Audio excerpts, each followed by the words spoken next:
जय हिंद दोस्तों, आपका स्वागत है आपके अपने YouTube चैनल AMGK स्टडी पर।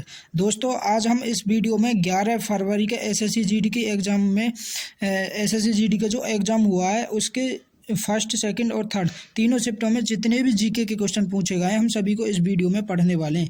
दोस्तों, अगर आप हमारे यूट्यूब चैनल पर पहली बार आए हों तो हमारे यूट्यूब चैनल को सब्सक्राइब कर लें और बेल आइकन को प्रेस कर लें, जिससे कि आगे आने वाली वीडियो का नोटिफिकेशन आपके पास सबसे पहले पहुंच सके।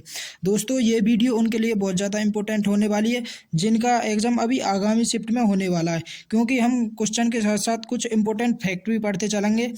क्वेश्चन के साथ साथ कुछ इंपॉर्टेंट फैक्ट पढ़ेंगे, ठीक है। क्योंकि हर एग्जाम में जितनी भी एग्जाम है रहे हैं एसएससी जीडी के रिपीट क्वेश्चन बहुत है रहे हैं, तो इस वीडियो में से कम 2 या 3 क्वेश्चन तो आगे आने वाली शिफ्टों में ज़रूर देखने को मिलेंगे, ठीक है ना। और ज़्यादा भी मिल सकें, जरूरी ना 2-3 ही मिले। तो ये वीडियो शुरू से लेकर लास्ट तक देखनी है, बीच में तो स्किप ना करनी। देखो, आज का फर्स्ट क्वेश्चन, रुक्मणी देवी अरुणडेल निम्नलिखित में से किस नृत्य शैली से जुड़ी हुई है? भाई, नृत्य शैली किस नृत्य शैली से जुड़ी हुई है रुक्मणी देवी? तो किससे? भरतनाट्यम से। किससे? भरतनाट्यम से, ठीक है ना। और एक बात हमेशा याद रखनी है भरतनाट्यम से कि रुक्मणी देवी से, कि रुक्मणी देवी ने चेन्नई, जिसे पहले मद्रास के नाम से जाने, ठीक है, मद्रास में कला क्षेत्र फाउंडेशन की स्थापना किसने करी? रुक्मणी देवी ने करी, ठीक है। चेन्नई में कला क्षेत्र फाउंडेशन की स्थापना किसने करी? रुक्मणी देवी ने। अब देखो इम्पोर्टेंट पॉइंट देखो, और ये जो रुक्मणी देवी, ये वह एक थियोसोफिसिस्ट भी थी जो एनिवेसेंट थी, जो उससे बहुत प्रेरित थी, ठीक है। अगर पूछे रुक्मणी देवी को पद्म भूषण पुरस्कार कब दिया गया, तो पद्म भूषण पुरस्कार दिया गया 1956 में। और संगीत नाटक अकादमी पुरस्कार कब दिया गया, तो 1957 में रुक्मणी देवी को संगीत नाटक अकादमी पुरस्कार दिया गया। अगर पूछे कि कालिदास सम्मान कब दिया गया रुक्मणी देवी को, तो 1984 में। कालिदास सम्मान 1984 में, ठीक है ना। अगर पूछे ये जो कालिदास सम्मान है ये किस राज्य की सरकार द्वारा दिया जावे, तो मध्य प्रदेश की सरकार द्वारा दिया जावे। कौन सा? कालिदास सम्मान, ठीक है। और देखो, और इम्पोर्टेंट पॉइंट याद रखने हमें। अगर पूछे कि भरतनाट्यम को पहले किसके नाम से जाने, तो पहले जाने हम सादियट्टम या सादियट्टम के नाम से जाने हम भरतनाट्यम है, ठीक है ना। और ये भरतनाट्यम भरत मुनि की नाट्य शास्त्र पर आधारित है। तो इतनी बात हमें याद रखनी है। नेक्स्ट क्वेश्चन देखो। अब देखो, अगर भरतनाट्यम के अन्य कलाकारन के बारे में पूछ ले, मतलब कौन कौन से कलाकार हैं, तो देखो पद्म भूषण, पद्म सुब्रमण्यम, ये भरतनाट्यम से संबंधित हैं। अलारमेल वल्ली, ये भी किससे? भरतनाट्यम से संबंधित हैं। यामिनी कृष्णमूर्ति भरतनाट्यम से संबंधित है। और अनीता रत्नम, ये भी भरतनाट्यम से संबंधित है। मृणाली साराभाई, ये भी किससे संबंधित है? भरतनाट्यम से। मल्लिका साराभाई भरतनाट्यम से संबंधित है। मीनाक्षी सुंदर पिल्लई, ये भी भरतनाट्यम से संबंधित है। सोनल मानसिंह और वैजंती माला और श्वेप सुंदरी, ये भी किससे संबंधित है? भरतनाट्यम से संबंधित है। इतने फैक्ट हमें याद रखने। नेक्स्ट क्वेश्चन देखो। अगला क्वेश्चन हमसे पूछा गया कि निम्न में से किसने लगातार 5 दिन डांस करके गिनीज वर्ल्ड रिकॉर्ड में अपना नाम दर्ज किया है? भाई, लगातार 5 दिन तक, 5 दिन मतलब 127 घंटे डांस करके अपना गिनीज वर्ल्ड में नाम रिकॉर्ड करा। किसने? महाराष्ट्र के लातूर जिले की रहने वाली है। कौन है? सृष्टि जगताप ने 127 घंटे लगातार व्यक्तिगत डांस का नया विश्व रिकॉर्ड अपने नाम किया है। और इन्होंने इतना एक नेपाल की वंदना जिन्होंने पहले 126 घंटे डांस किया था, उनका रिकॉर्ड तोड़ा है इन्होंने, ठीक है ना। तो इतनी बात हमें याद रखनी है। नेक्स्ट क्वेश्चन देखो। नेक्स्ट क्वेश्चन हमसे पूछा गया कौन सा राष्ट्रीय त्यौहार नहीं है? भाई, हमसे राष्ट्रीय त्यौहार पूछा गया तो ऑप्शन में एक तो दे रहा को एकता दिवस, एक दे रहा को गणतंत्र दिवस, ठीक है, एक दे रहा को स्वतंत्रता दिवस, और ऑप्शन में एक दे रहा को 2 अक्टूबर, 2 गांधी जयंती। ऑप्शन में दे रहा को एक गांधी जयंती। तो गणतंत्र दिवस हमारा 26 जनवरी को मनाया जाए तो ये राष्ट्रीय त्यौहार है। स्वतंत्रता दिवस हमारा 15 अगस्त को मनाया जाए, ये भी राष्ट्रीय त्यौहार है। और ये जो गांधी जयंती 2 अक्टूबर को मनाई जाए तो ये भी हमारा राष्ट्रीय त्यौहार है। लेकिन एकता दिवस है ये राष्ट्रीय त्यौहार ना है, क्योंकि एकता दिवस मनाया जाए 31 अक्टूबर को, सरदार वल्लभ भाई पटेल की जयंती पर मनाया जाए एकता दिवस, ठीक है। तो ऑप्शन में एकता दिवस हमारा राइट आंसर है जागो। नेक्स्ट क्वेश्चन देखो।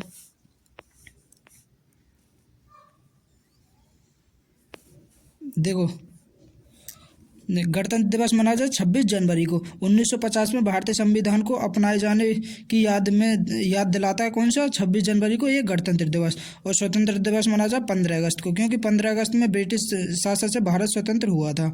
और गांधी जयंती मनाई जाए 2 अक्टूबर को, महात्मा गांधी के जन्मदिन के उपलक्ष्य में मनाई जाए गांधी जयंती। ठीक है, नेक्स्ट क्वेश्चन देखो। अगला क्वेश्चन हमसे पूछा गया, मीठी क्रांति का संबंध किससे है? भाई मीठी क्रांति का संबंध किससे है? तो शहद से। मीठी क्रांति का संबंध किससे है? शहद से।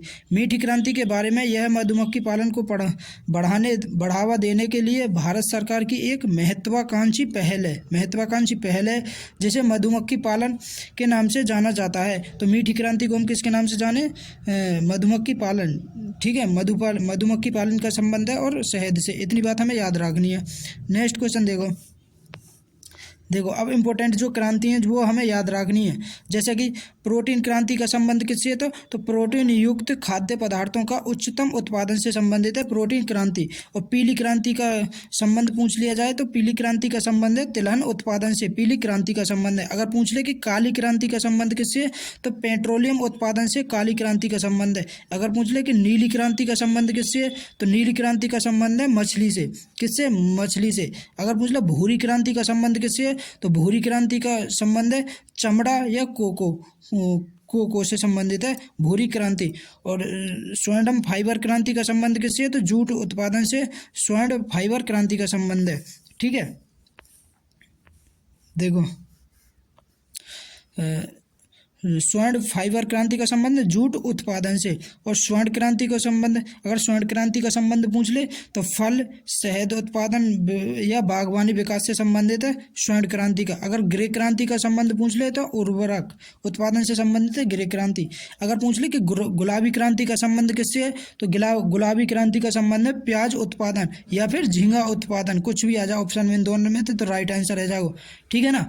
अगर पूछ ले सदाबहार क्रांति का संबंध किससे है? तो सदाबहार क्रांति का संबंध कुल मिलाकर कृषि का उत्पादन से संबंधित है सदाबहार क्रांति का संबंध। ठीक है, और देखो जितनी भी हमें याद करनी है क्योंकि ये इम्पोर्टेंट है, हर एग्जाम में पूछी जा रही हैं। ठीक है ना। तो रजत क्रांति का संबंध अंडा उत्पादन दे देगा ऑप्शन में, या फिर मुर्गी पालन उत्पादन से संबंधित है रजत क्रांति। अगर पूछ ले रजत रेशा क्रांति का संबंध, तो रजत रेशा क्रांति का संबंध है कपास उत्पादन से। अगर पूछ ले लाल क्रांति का संबंध, तो लाल क्रांति का संबंध है मांस उत्पादन या फिर टमाटर उत्पादन, जो भी ऑप्शन में दे रखा हो। ठीक है ना। और देखो लाल क्रांति, इसके बाद देखो गोल क्रांति का संबंध आलू उत्पादन से संबंधित है। हरित क्रांति का संबंध किससे? अनाज उत्पादन से हरित क्रांति। और श्वेत क्रांति का संबंध है दुग्ध उत्पादन से। ठीक है, इतनी जो क्रांति है ये हमें याद रखनी है।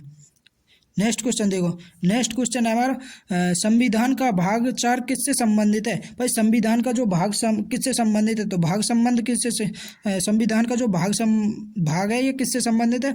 चौथे नंबर का जो भाग है ये है डीपीएसपी से संबंधित। किससे? डीपीएसपी जिसे हम राज्य के नीति निर्देशक तत्व भी बोलें, ये भाग 4 में। ठीक है, और अनुच्छेद 36 से अनुच्छेद 51 तक डीपीएसपी है। ठीक है, अगर पूछ ले कि ये डीपीएसपी ये किस देश के संविधान से लिए गए, तो ये लिए गए अमेरिका के आयरलैंड के संविधान से। किससे? आयरलैंड के संविधान से लिए गए डीपीएसपी। इतनी बात हमें याद रखनी है। नेक्स्ट क्वेश्चन देखो, नेक्स्ट क्वेश्चन अब देखो, कल हमसे पूछा गया पर्पल कैप और आज पूछा गया ऑरेंज कैप। ठीक है, तो आईपीएल में ऑरेंज कैप किसको दिया जाता है? भाई ऑरेंज कैप किसे दिया जाता है? जो सबसे अधिक रन बनावे उसे हम ऑरेंज कैप देते हैं। ठीक है ना। आईपीएल में हर सीजन में सबसे ज़्यादा रन बनाने वाले बल्लेबाज को ऑरेंज कैप दिया जाता है। ठीक है, अगर पूछे पर्पल कैप किसे दिया जाता है, तो पर्पल कैप दिया जाता है जो सबसे अधिक विकेट लेवे, सबसे अधिक विकेट लेने वाले को पर्पल कैप दिया जाता है। अगर पूछ ले कि 2023 में जो आईपीएल है उसमें पर्पल कैप किसे दिया गया, तो पर्पल कैप तो दिया गया मोहम्मद शमी को। और ऑरेंज कैप की पूछ ले कि ऑरेंज कैप किसे दिया गया, तो ऑरेंज कैप दिया गया शुभमन गिल को। किसे? शुभमन गिल को दिया गया ऑरेंज कैप 2023 में। ठीक है, अगर पूछ ले कि 2024 में ऑरेंज कैप किसे दिया गया, तो ऑरेंज कैप दिया गया विराट कोहली को। और पूछा कि पर्पल कैप, तो पर्पल कैप दिया गया हर्षल पटेल को। इतनी बात हमें याद रखनी है। नेक्स्ट क्वेश्चन देखो, नेक्स्ट क्वेश्चन, अब देखो नेक्स्ट क्वेश्चन हमसे पूछा गया कि डीजे वाले बाबू मेरा गाना चला था किसने गाया था। भाई ये डीजे वाले बाबू वाला गाना किसने गाया, तो किसने गाया, ये बादशाह ने। किसने गाया, बादशाह ने था, ठीक है ना। और ये पंजाबी रैप आ रहे हैं, बादशाह ये पंजाबी रैप आ रहे हैं एक। नेक्स्ट क्वेश्चन देखो, नेक्स्ट क्वेश्चन हमसे पूछा गया बांग्लादेश में तख्ता पलट के बाद शेख हसीना जब भारत आई तो सबसे पहले किस प्रशासनिक अधिकारी से मिली थी। तो सबसे पहले किस प्रशासनिक अधिकारी से मिली, अजीत डोभाल से। किसने, अजीत डोभाल से। इतनी बात हमें याद रखनी है। नेक्स्ट क्वेश्चन देखो, अगला क्वेश्चन हमसे पूछा गया हरित क्रांति। हरित क्रांति के बाद किस क्रांति में फल, भाई हरित क्रांति के बाद किस क्रांति में फल और सब्जियों के उत्पादन को बढ़ावा दिया गया। भाई किस क्रांति में फल और सब्जियों को बढ़ावा दिया गया, तो सुनहरी क्रांति में। किस क्रांति में, सुनहरी क्रांति में, ठीक है ना। नेक्स्ट क्वेश्चन देखो, नेक्स्ट क्वेश्चन हमसे पूछा गया बहिष्कृत भारत समाचार पत्र की स्थापना किसने की थी। तो भाई बहिष्कृत भारत समाचार पत्र की स्थापना किसने की, तो डॉक्टर भीमराव अंबेडकर ने। किसने, डॉक्टर भीमराव अंबेडकर में। और इस पत्रिका को मराठी भाषा में प्रकाशित किया गया, ठीक है ना। और इसका प्रकाशन कब किया गया, 2 अप्रैल 1927 में शुरू किया गया था। यह समाचार पत्र मुंबई में प्रकाशित किया गया था, बहिष्कृत भारत का, ठीक है। नेक्स्ट क्वेश्चन देखो, अगला क्वेश्चन, अब देखो अंबेडकर से हमें इम्पोर्टेंट भीमराव अंबेडकर से इम्पोर्टेंट क्वेश्चन जो आवे वो हमें याद रखने। जैसे कि देखो डॉक्टर भीमराव अंबेडकर एक भारतीय वकील और अर्थशास्त्रीय और राजनीतिक और समाज सुधारक थे। उन्होंने दलित बौद्ध आंदोलन को प्रभावित किया और सामाजिक अन्याय के अछूत दलितों के खिलाफ अभियान चलाया था। उन्हें भारतीय संविधान के जनक के रूप में जाना जाता है और वह भारत के पहले कानून मंत्री थे। अगर पूछे तो भारत के पहले कानून मंत्री तो डॉक्टर भीमराव अंबेडकर। वे संविधान के में स्वरूप मतलब प्रारूप समिति के अध्यक्ष भी कौन है, भीमराव अंबेडकर। प्रारूप समिति के अध्यक्ष भी कौन है, भीमराव अंबेडकर, ठीक है। और देखो और इम्पोर्टेंट पॉइंट है वो भी हमें याद रखने, जैसे कि उन्होंने दलित वर्गों के कल्याण के लिए एक संगठन की शुरुआत भी करी। उन्हें बहिष्कृत हितकांडी सभा की स्थापना भी किसने करी, भीमराव अंबेडकर ने। और कहाँ पे करी, मुंबई में। इतनी बात हमें याद रखनी। नेक्स्ट क्वेश्चन देखो, नेक्स्ट क्वेश्चन पूछा गया हमसे भारत में राष्ट्रीय आपातकाल के दौरान लोकसभा के कार्यकाल को एक बार में 1 साल के लिए बढ़ा सकती है। भाई कौन बढ़ा सके, भाई लोकसभा है जो उसके कार्यकाल को 1 साल तक कौन बढ़ा सके राष्ट्रीय आपातकाल के दौरान, तो कौन बढ़ा सके, संसद। भाई संसद ही तो बढ़ा सके 1 साल के लिए, 1 साल से ज़्यादा के लिए ना बढ़ा सके लेकिन, ठीक है ना। नेक्स्ट क्वेश्चन देखो, अब देखो राष्ट्रीय आपातकाल की घोषणा कौन करे, भाई राष्ट्रपति करे राष्ट्रीय आपातकाल की घोषणा। राष्ट्रीय आपातकाल की घोषणा के लिए भारतीय संविधान के अनुच्छेद कौन से 52 में, अनुच्छेद 352 में के तहत राष्ट्रपति युद्ध, बाह्य आक्रमण या सशस्त्र विद्रोह के स्थिति के अनुमति पर, मतलब जब सशस्त्र विद्रोह या युद्ध आक्रमण या बाह्य आक्रमण के समय राष्ट्रपति आपातकाल की घोषणा करे, राष्ट्रीय आपातकाल की घोषणा करे अनुच्छेद 352 के तहत, अनुच्छेद 352 के तहत, ठीक है। इतनी बात हमें याद रखनी है। नेक्स्ट क्वेश्चन देखो, अगला क्वेश्चन हमसे पूछा गया कि झींगा मछली खाती है, क्या यह प्राथमिक, द्वितीय उपभोक्ता या तृतीय उपभोक्ता में आती है। भाई कौन से उपभोक्ता में आती है, झींगा मछली खाती है, तो झींगा मछली खाती है, ठीक है। तो झींगा प्राथमिक और द्वितीय उपभोक्ता दोनों हो सकते हैं। यह बात पर निर्भर करता है कि झींगा क्या खाती है, ठीक है ना। तो ये प्राथमिक और द्वितीय दोनों हो सके। नेक्स्ट क्वेश्चन देखो, नेक्स्ट क्वेश्चन हमसे पूछा गया कि भारत में कौन सा मंत्रालय जनगणना संचालित करता है। भाई कौन सा मंत्रालय जो जनगणना संचालित करता है, तो कौन सा, गृह मंत्रालय जनगणना संचालित करता है। दशकीय जनगणना का संचालन की उत्तरदायित्व भारत के महापंजीका और जनगणना आयुक्त गृह मंत्रालय भारत सरकार के कार्यकाल की है, ठीक है ना। तो किसकी, गृह मंत्रालय की। नेक्स्ट क्वेश्चन देखो, अगला क्वेश्चन देखो, इम्पोर्टेंट पॉइंट हमें याद रखने, जैसे कि 1951 के बाद की सभी जनगणनाएं, भाई 1951 के बाद जितनी भी जनगणना हुई है ना वो 1948 के जनगणना अधिनियम के तहत की गई, 1948 के जनगणना अधिनियम के तहत की गई। पिछली जनगणना 2011 में की गई थी और अगली जनगणना 2021 में की जानी थी, लेकिन कोरोना के कारण ये नहीं की गई। ठीक है ना। जनगणना भारत के संविधान के अनुच्छेद 246, कौन से अनुच्छेद में, अनुच्छेद 246 के तहत संघ सूची का विषय है। भाई जनगणना किस विषय की सूची है, किस सूची का विषय है, तो संघ सूची का विषय है जनगणना। ठीक है। और किस अनुच्छेद में, अनुच्छेद 246 में। यह संविधान की 7वीं अनुसूची के क्रम संख्या 69 में सूचीबद्ध है। इतनी बात हमें याद रखनी है। नेक्स्ट क्वेश्चन देखो, अगला क्वेश्चन हमसे पूछा गया कि पीड़ितों के उत्थान के लिए निम्न में से किसने एक समाज की स्थापना की थी। भाई किसने एक समाज की स्थापना करी, तो ज्योतिबा फुले ने। किसने, ज्योतिबा फुले ने। और ज्योतिबा फुले ने सत्यशोधक समाज की स्थापना करी। किसकी, सत्यशोधक समाज की स्थापना करी, ज्योतिबा फुले ने। इतनी बात हमें याद रखनी है, सत्यशोधक समाज की स्थापना करी ज्योतिबा फुले ने। नेक्स्ट क्वेश्चन देखो, अगला क्वेश्चन हमसे पूछा गया कि जम्मू और कश्मीर से संबंधित 2024 में कौन सा संशोधन विधेयक पारित किया गया था। भाई 2024 में जम्मू कश्मीर से संबंधित कौन सा संशोधन विधेयक पारित किया गया था, तो जम्मू और कश्मीर स्थानीय निकाय कानून विधेयक 2024। संविधान में जम्मू और कश्मीर अनुसूचित जाति आदेश विधेयक 2024 पारित किया गया था। जम्मू और कश्मीर से संबंधित 2024 में 2 प्रमुख संशोधन विधेयक पारित किए गए थे। ठीक है ना, ये जो। नेक्स्ट देखो, अगला क्वेश्चन हमसे पूछा गया थाईपुसम से। थाईपुसम एक धार्मिक त्यौहार जो भारत के किस राज्य में मनाया जाता है। वह थाईपुसम कहाँ पे मनाया जाता है, तमिलनाडु में। थाईपुसम तमिलनाडु में मनाया जाता है। और ये जो थाईपुसम त्यौहार है तमिलनाडु के किसको समर्पित है, मुरुगन, भगवान मुरुगन को समर्पित है। किसको, भगवान मुरुगन को समर्पित है। ठीक है ना। और थाईपुसम। नेक्स्ट देखो, नेक्स्ट क्वेश्चन। अब देखो तमिलनाडु में और भी प्रमुख त्यौहार मनाए जाते हैं जो हमें याद रखने, जैसे कि पोंगल त्यौहार ये तमिलनाडु में मनाया जाए, जल्लीकट्टू, फ्लोट फेस्टिवल और कार्तिकई दीप में ये कहाँ भी मनाया जाए, तमिलनाडु में। इतनी बात हमें याद रखनी। नेक्स्ट क्वेश्चन देखो,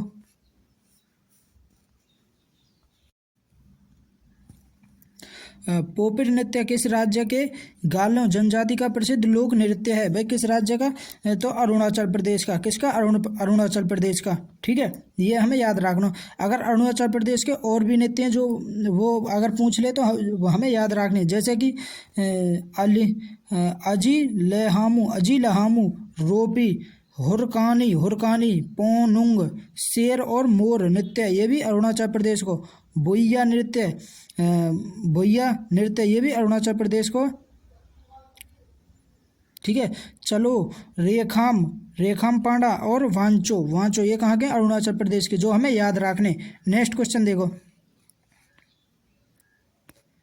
और देखो और भी याद रखने, जैसे कि अरुणाचल प्रदेश के। अब देखो त्यौहार मनाए जाए अरुणाचल प्रदेश में, वो भी हमें याद रखने, जैसे कि लोसर त्यौहार अरुणाचल प्रदेश में, सोलुंग अरुणाचल प्रदेश में, बूरी बूट अरुणाचल प्रदेश, मोपिन ये भी अरुणाचल प्रदेश, ड्री न्योकुम रेह सी डोनी ये कहाँ पर मनाए जाए, अरुणाचल प्रदेश के प्रमुख त्यौहार हैं ये। नेक्स्ट क्वेश्चन देखो, नेक्स्ट क्वेश्चन हमसे पूछा गया साल 2011 की जनगणना के मुताबिक उत्तर प्रदेश की आबादी भारत की कुल आबादी का कितना परसेंट थी भारत की कुल आबादी का, तो देखो 16.5% थी। साल 2011 में उत्तर प्रदेश की आबादी कितनी, 19.98 करोड़। ठीक है, और ये भारत की कुल जनसंख्या का 16.5% थी। इतनी बात हमें याद रखनी है। नेक्स्ट क्वेश्चन देखो, अगर पूछ ले कि जनगणना 2021 के अंतिम आंकड़ों के अनुसार देश की जनसंख्या कितनी है, तो देश की जनसंख्या है 121,1210.19 मिलियन। ये देश की जनसंख्या है, जिसमें 623.72 मिलियन पुरुष है। जो परसेंट के हिसाब से पूछे तो 51.54% पुरुष है, और महिला कितनी, तो 48.16% महिलाएं। ठीक है, जो 586.46 मिलियन है। महिला कितनी, 586.46 मिलियन महिलाएं। इतनी बात हमें याद रखनी। नेक्स्ट क्वेश्चन देखो, अगला क्वेश्चन हमसे पूछा गया कि साल 1950 में सुप्रीम कोर्ट में मुख्य न्यायाधीशों के अलावा और कितने जज थे। भाई मुख्य न्यायाधीशों के अलावा और कितने जज है, तो कितने, 7 है। कितने, 7। कितने जज है? मुख्य न्यायाधीश के अलावा 7 जज और ये 1950 में, ठीक है। साल 1950 में सुप्रीम कोर्ट में मुख्य न्यायाधीश सहित, अगर मुख्य न्यायाधीश सहित पूछे तो 8 जज है, लेकिन मुख्य न्यायाधीश के अलावा पूछे तो 7 जज है। ये बात हमें याद रखनी है। नेक्स्ट क्वेश्चन देखो, अगला क्वेश्चन हमसे पूछा गया कि 2011 की जनगणना के अनुसार किस पूर्वोत्तर राज्य का साक्षरता दर सबसे अधिक है? भाई किस पूर्वोत्तर राज्य की साक्षरता दर सबसे अधिक है? तो किसकी? मिजोरम की। किसकी? मिजोरम की। और मिजोरम की साक्षरता दर कितनी है? 91.33%। 91.33%।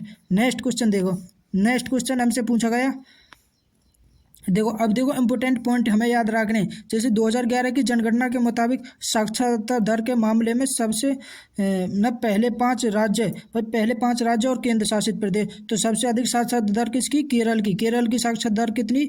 94%, ठीक है। और लक्षद्वीप की साक्षरता दर ही दूसरे नंबर पे, तो लक्षद्वीप की साक्षरता दर 91.85%। और तीसरे नंबर की मिजोरम की साक्षरता दर, मिजोरम की साक्षरता दर कितनी? 91.33%। और चौथे नंबर पर साक्षरता दर गोवा की, गोवा की साक्षरता दर कितनी? 88.22%। और फिर 5वें नंबर पर त्रिपुरा की साक्षरता दर, त्रिपुरा की साक्षरता दर कितनी? 87.75%। ये जो 5 साक्षरता दर वाले टॉप राज्य है वो हमें याद रखने, ठीक है। अब देखो अगर पूछ ले सबसे कम राज्य और केंद्र शासित प्रदेश जिनकी साक्षरता दर कमी, ठीक है, कम वाली, ये तो ज़्यादा वाली हैगी, ठीक है ना। अब देखो कम वाली, देखो सबसे कम ही बिहार की साक्षरता दर, बिहार की साक्षरता दर कितनी? 63.82%।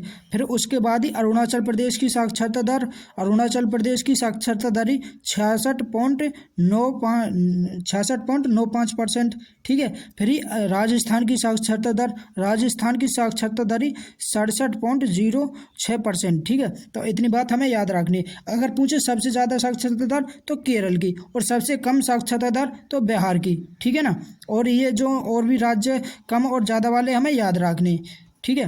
नेक्स्ट क्वेश्चन देखो, अगला क्वेश्चन हमसे पूछा गया कि 2007 से 2012 में जो 11वीं पंचवर्षीय योजना तक पंचवर्षीय योजना में निर्धारित किया विकास दर कितनी? मतलब 2007 से 2012 तक की जो पंचवर्षीय योजना है उसमें विकास दर कितनी, तो विकास दर कितनी निर्धारित की गई थी? 9%। कितनी परसेंट? 9%। कितनी? 9%। 2007 से 2012 तक पंचवर्षीय योजना में निर्धारित विकास दर कितनी? 9%, ठीक है। नेक्स्ट देखो कितनी? 9%। अगर पूछ ले कि लगभग वास्तविक प्राप्त वृद्धि दर कितनी हुई, तो 8% हमें प्राप्त हुई, ठीक है ना। और वास्तविक निर्धारित दर 9% रखी गई। नेक्स्ट क्वेश्चन देखो, अगला क्वेश्चन हमसे पूछा गया, देखो अगला क्वेश्चन पूछा गया हमसे कि जुलाई 2024 में प्रधानमंत्री नरेंद्र मोदी को रूस का कौन सा सर्वोच्च सम्मान से सम्मानित किया गया था? भाई नरेंद्र मोदी को जुलाई में जो रूस का कौन सा सर्वोच्च सम्मान दिया गया, तो the order of Saint Andrew the Apostle, Andrew the Apostle, ये सम्मान दिया गया 2024 में, ठीक है। नेक्स्ट क्वेश्चन देखो, नेक्स्ट क्वेश्चन हमसे पूछा गया कि पंडित भोलानाथ प्रसन्न किस वाद्य यंत्र से संबंधित है? पंडित भोलानाथ ये क्या बजा है? एक बांसुरी वादक है पंडित भोलानाथ। और ये जो पंडित भोलानाथ है ये हरिप्रसाद चौरसिया के गुरु है। कौन? हरिप्रसाद चौरसिया के गुरु है पंडित भोलानाथ। हरिप्रसाद चौरसिया भी एक बांसुरी वादक है, ठीक है। नेक्स्ट क्वेश्चन देखो, नेक्स्ट क्वेश्चन हमसे पूछा गया कि जुलाई 2024 में, जुलाई 2024 को संघ लोक सेवा आयोग में मतलब यूपीएससी के जो पद हो उससे इस्तीफा किसने दिया था? तो मतलब इस्तीफा देने वाले कौन है 2024 में? तो किसने इस्तीफा दिया? तो इस्तीफा दिया, देखो अब वर्तमान में, अगर वर्तमान में अध्यक्ष पूछ ले तो प्रीति सूदन है, प्रीति सूदन वर्तमान में, ठीक है ना। अब पहले अगर पूछ रहा कि पूछा कि जुलाई 2024 को संघ लोक सेवा आयोग देश अध्यक्ष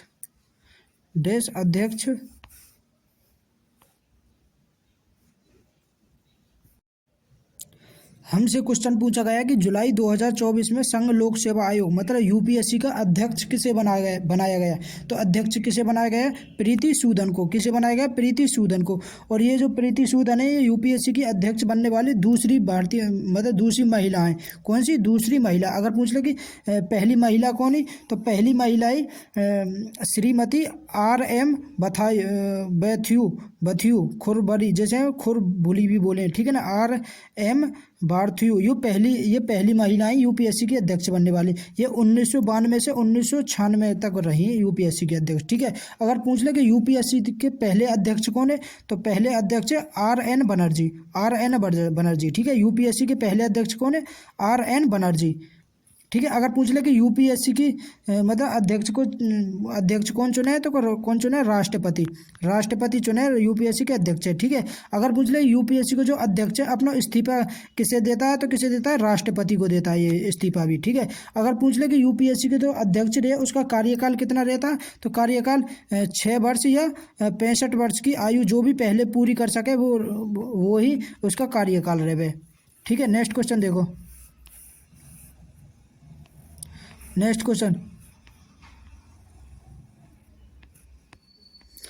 क्वेश्चन हमसे पूछा गया कि भूपर्पटी के निचले सतह में मैग्नीशियम के अलावा कौन सा तत्व होता है। भाई मैग्नीशियम के अलावा और कौन सा तत्व होता है भूपर्पटी की निचली सतह में, तो कौन सा तत्व होता है? सिलिकॉन और लोहा।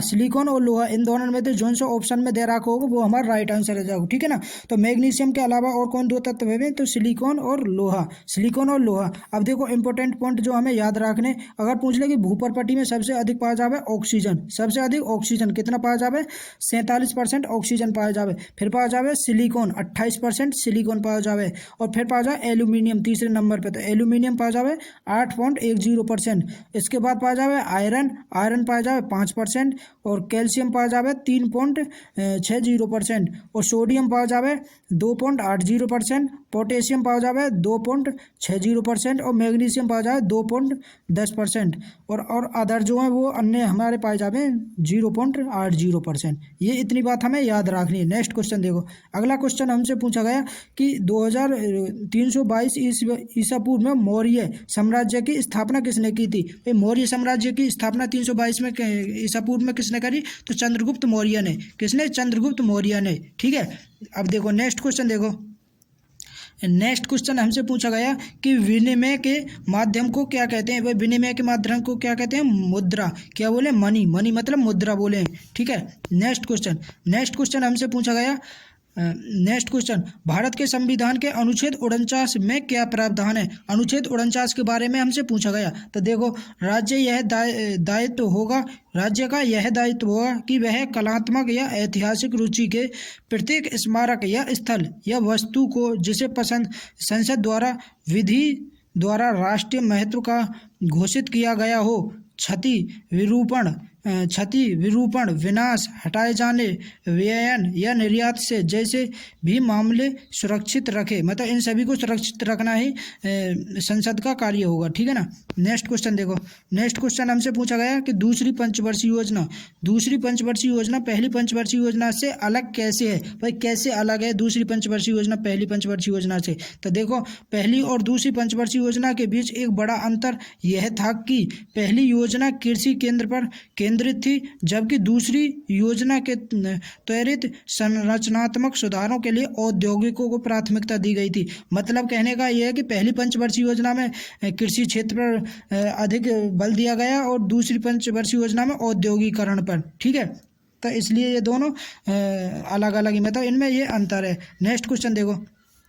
अगला क्वेश्चन हमसे पूछा गया कि साल 1861 में ब्रिटिश सरकार ने कौन सा अधिनियम पारित किया था। भाई 1861 में कौन सा अधिनियम पारित किया गया था? तो भारतीय परिषद अधिनियम पारित किया गया था। कौन सा? भारत परिषद अधिनियम। यह अधिनियम यूनाइटेड किंगडम की संसद ने पारित किया था। इस अधिनियम के जरिए भारत की कार्यकारी परिषद को पोर्टफोलियम प्रणाली पर आधारित कैबिनेट के तौर पर काम करने का प्रावधान किया गया था। इतनी बात हमें याद रखनी है। नेक्स्ट क्वेश्चन देखो। अगला क्वेश्चन हमसे पूछा गया कि संगीत नाटक अकादमी पुरस्कार में कितने रुपए की नगद राशि दी जाती है। भाई संगीत नाटक अकादमी में कितने रुपए की नगद राशि दी जाती है, तो 1 लाख रुपए की नगद राशि दी जाती है संगीत नाटक अकादमी पुरस्कार में। इसके अलावा एक ताम्रपत्र और एक अंगवस्त्र, ताम्रपत्र और अंगवस्त्र भी दिया जाता है, ठीक है। और वहीं अगर पूछ ले कि अकादमी फेलोशिप में कितने रुपए की धनराशि दी जाती है, तो 3 लाख रुपए की। अकादमी फेलोशिप में कितने रुपए की पुरस्कार दिया जाता है, तो 3 लाख रुपए का, ठीक है ना। इतनी बात हमें याद रखनी है। नेक्स्ट क्वेश्चन देखो, अगला क्वेश्चन हमसे पूछा गया कि संगीत नाटक अकादमी पुरस्कार में कितने रुपए की नगद राशि दी जाती है, तो ये तो हमने पढ़ लो, कितने दे रहा की दी जाती है, 1 लाख रुपए की। नेक्स्ट क्वेश्चन देखो, अगला क्वेश्चन हमसे पूछा गया कि आर वैशाली किस खेल से संबंधित है। भाई आर वैशाली किस खेल से संबंधित है, शतरंज से। किससे, शतरंज से संबंधित है। आर वैशाली भारत की 84वीं ग्रैंड मास्टर है, 84वीं ग्रैंड मास्टर है। वैशाली 15 वर्षीय भारतीय ग्रैंड मास्टर रमेश बाबू प्रज्ञानंद की बड़ी बहन है। कौन, वैशाली, आर वैशाली, ठीक है। वैशाली का जन्म 21 जून 2021 को तमिलनाडु की राजधानी चेन्नई में हुआ था। और कहाँ पे हुआ था इनका जन्म, चेन्नई में। नेक्स्ट क्वेश्चन देखो, अगला क्वेश्चन हमसे पूछा गया यामिनी कृष्णमूर्ति किस नृत्य शैली के लिए प्रसिद्ध है। भाई यामिनी कृष्णमूर्ति किस नृत्य शैली के लिए प्रसिद्ध है, तो ये तमिलनाडु भरतनाट्यम और कुचिपुड़ी ये दोनों शास्त्रीय नृत्यों के लिए प्रसिद्ध हैं। भरतनाट्यम और कुचिपुड़ी इन दोनों के लिए प्रसिद्ध है। कौन, यामिनी कृष्णमूर्ति। अगर पूछ ले कि यामिनी कृष्णमूर्ति को पद्मश्री पुरस्कार कब दिया गया, तो 1968 में पद्मश्री पुरस्कार दिया गया। और पद्म भूषण पुरस्कार 2001 में दिया गया। और पद्म विभूषण पुरस्कार कब दिया गया, 2016 में।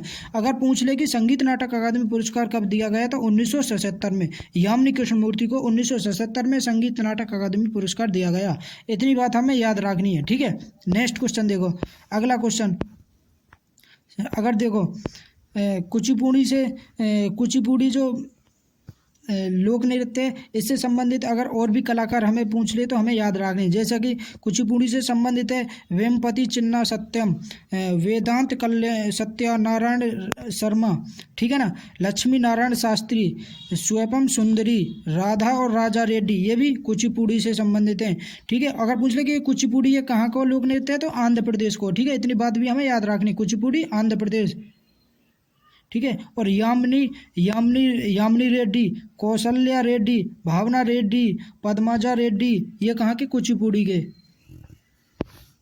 और देखो नेक्स्ट क्वेश्चन हमसे पूछा गया कि 2011 की जनगणना में सबसे कम जनसंख्या किस केंद्र शासित प्रदेश की है। भाई सबसे कम जनसंख्या किस केंद्र शासित प्रदेश की है, तो लक्षद्वीप की। सबसे कम जनसंख्या लक्षद्वीप की। अगर पूछ ले कि सबसे अधिक जनसंख्या किस केंद्र शासित प्रदेश की, तो दिल्ली की। सबसे अधिक जनसंख्या दिल्ली की, सबसे कम लक्षद्वीप की। इतनी बात हमें याद रखनी है। नेक्स्ट क्वेश्चन देखो, नेक्स्ट क्वेश्चन देखो इम्पोर्टेंट फैक्ट अगर हमें याद रखने, देखो अंडमान और निकोबार द्वीप समूह सबसे कम जनसंख्या घनत्व। और अगर पूछ ले सबसे कम जनसंख्या घनत्व किसका, तो अंडमान और निकोबार का। अगर पूछ ले सबसे अधिक जनसंख्या घनत्व केंद्र शासित प्रदेश में, तो सबसे अधिक जनसंख्या घनत्व है दिल्ली का। सबसे अधिक जनसंख्या घनत्व भी दिल्ली और सबसे अधिक जनसंख्या भी दिल्ली, ठीक है, केंद्र शासित प्रदेश में। और सबसे कम जनसंख्या घनत्व अंडमान निकोबार का केंद्र शासित प्रदेश में, ठीक है। इतनी बात हमें याद रखनी है। नेक्स्ट क्वेश्चन देखो, नेक्स्ट क्वेश्चन हमसे पूछा गया कि उच्च न्यायालय के मुख्य न्यायाधीश और न्यायाधीशों की नियुक्ति किसके द्वारा की जाती है। भाई उच्च न्यायालय के मुख्य न्यायाधीश और न्यायाधीशों की नियुक्ति किसके द्वारा की जाती है, तो भारत के राष्ट्रपति के द्वारा। भारत के राष्ट्रपति के द्वारा मुख्य न्यायाधीश और न्यायाधीशों की नियुक्ति की जाती है, ठीक है ना। देखो संविधान का अनुच्छेद 217, संविधान को अनुच्छेद 217 यह कहता है कि उच्च न्यायालय के न्यायाधीशों की नियुक्ति राष्ट्रपति द्वारा। भारत के मुख्य न्यायाधीश की नियुक्ति भी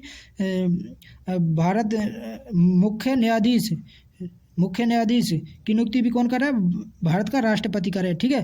राज्य के राज्यपाल के परामर्श से की जाती है। और किसके परामर्श से, राज्य के राज्यपाल के परामर्श से की जाती है। नेक्स्ट क्वेश्चन देखो, नेक्स्ट क्वेश्चन हमसे पूछा गया मयूरभंज छऊ।